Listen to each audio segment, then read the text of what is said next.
ခါခါရှီကိုနီလန်းလေးပါလေပြောပြဖို့တောင်းဆိုလိုက်ပါတယ်ခါခါရှီကလည်းအဲ့ဒါနဲ့ပတ်သက်လို့သူလည်းတေချာမသိပေမဲ့နယ်ရီဒိုစီကနေရောတခုခုကြားဘူးတာရှိပြီးလေချာကိုရာကိုတခါတည်းပေါင်းထည့်ဖို့ကြိုးစားမဲ့အစားတက်စီနှစ်ခုခွဲပြီးတိတ်တဲစားများအောင်တပြိုင်တည်းပေါင်းစည်းရဖြစ်တဲ့အကြောင်းပြောပြလိုက်ပါတယ်ဒါပေမဲ့အဲ့လိုလုံနိုင်မှုအတွက်တော့ကိုဘာသာလေ့ကျင့်ရင်းနဲ့သဘောပေါက်လာအောင်လုပ်ရမှာဖြစ်တဲ့အကြောင်းပြောပြလိုက်ပေမဲ့သူ့မှာကအဖေလိုလည်းချာကရာအများကြီးမရှိတိုက်ပွဲအတွေ့အကြုံလည်းမပြေဝခဲ့ရကြောင်းသူ့ဖွဲ့သားတွေကိုမကာကွယ်ပေးနိုင်ခဲ့တာဖြစ်တဲ့အကြောင်းပြောပြီးစိတ်သက်ကြနေခဲ့တာဖြစ်ပါတယ်ခါခါချီဆန်ဆဲသူ့အရွယ်တုန်းကဆိုရင်ဒီထက်ပိုပြီးအန်နီယံများတဲ့မစ်ရှင်တွေကိုတောင်လုံနိုင်နေပြီဖြစ်တဲ့အတွက်အားချတဲ့အကြောင်းပြောလိုက်ပေမဲ့ခါခါရှီကတော့အဲ့လိုကြမ်းတမ်းတဲ့မစ်ရှင်တွေကြောင့်ပဲသူ့ရဲ့အဖွဲ့သားသူ့ဘေးနားကလူတွေကိုဆုံးရှုံးခဲ့ရတာဖြစ်တဲ့အတွက်လက်ရှိမှာဂယူးဆိုင်ချစ်ခင်ပေးမဲ့လူတွေအပြည့်ဖြစ်နေတဲ့ဘိုလူတို့ကိုပြန်ပြီးအားချရတဲ့အကြောင်းပြောပြလိုက်ပါတယ်ဒါပေမဲ့သူတို့တွေမွေးဖွားတဲ့အချိန်ကိုရွေးချယ်ခွင့်မရှိတဲ့အတွက်အဲ့ဒါကိုခံပြင်းမနေပဲကိုလုံနိုင်တာကိုအကောင်းဆုံးလုပ်ဖို့အကြံပေးလိုက်ပြီးသူညမလေးလာပိုထားရဲ့ထမင်းဘူးကိုပေးရင်းနဲ့ဘိုလူတို့ကတယောက်တည်းမဟုတ်တဲ့အကြောင်းပြောပြလိုက်ပါတယ်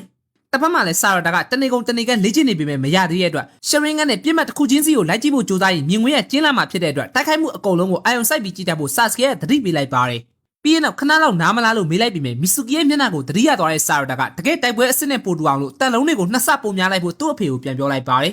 အရင်ကတည်းကပိုပြီးမြင်လာနိုင်ပေမဲ့လည်းအကုန်လုံးကိုတော့မရှောင်နိုင်သေးပဲတစ်ဖက်ကဘိုလူတို့ကလည်းခါခါချီပေးလိုက်တဲ့အကြံတိုင်းကိုဝါတစ်ကောင်နဲ့စမ်းသပ်ကြည့်လိုက်တဲ့အချိန်မှာတော့ဝင်းစတန်ရာစင်ကန်ကိုကောင်းကောင်းလုံးနိုင်သွားခဲ့ပါတယ်ဒါပေမဲ့ပင်မလုံးတဲ့အတွက်လဲကြတော့မဲ့အချိန်သူ့တပည့်တွေအတွက်ဆိုရင်ဘတော်မှနောက်မကျတဲ့ခါခါရှီကဝင်ထိန်ပြီးလိုက်ပြီးမီနာတိုရဲ့ပါရမီနဲ့နယ်ရီတိုရဲ့မခံမနိုင်မှုတွေကိုအမွေရထားတဲ့ဘိုလူတို့ကခက်ခဲပါတယ်ဆိုတဲ့ဂျူစုကိုအချိန်တိုအတွင်းတက်မြောက်သွားခဲ့တာဖြစ်ပါတယ်သူ့လိုပဲဆာရတာကလည်းရှရင်ကန်ကိုကောင်းကောင်းအသုံးချနိုင်နေပြီဖြစ်ပေမဲ့အမေဖြစ်တဲ့ဆာကူရာကတော့စိတ်ပူနေခဲ့ပြီးတစ်ဖက်ကကိုနိုဟာမာရူတို့ကလည်းဗီတာရဲ့တယုံမှန်ကိုဖော်ထုတ်နိုင်ဖို့အနေအများတဲ့လှုပ်ဝက်တက်ခွဲခန်းနေစီခိုးဝင်ခဲ့လိုက်ကြပါတယ် US နိုင်ငံ location ရတဲ့ဘယ် VPN မဆိုခန့်ကြည့်ပေးခြင်းဖြင့်ကျွန်တော်ကိုဝင်ငွေရအောင်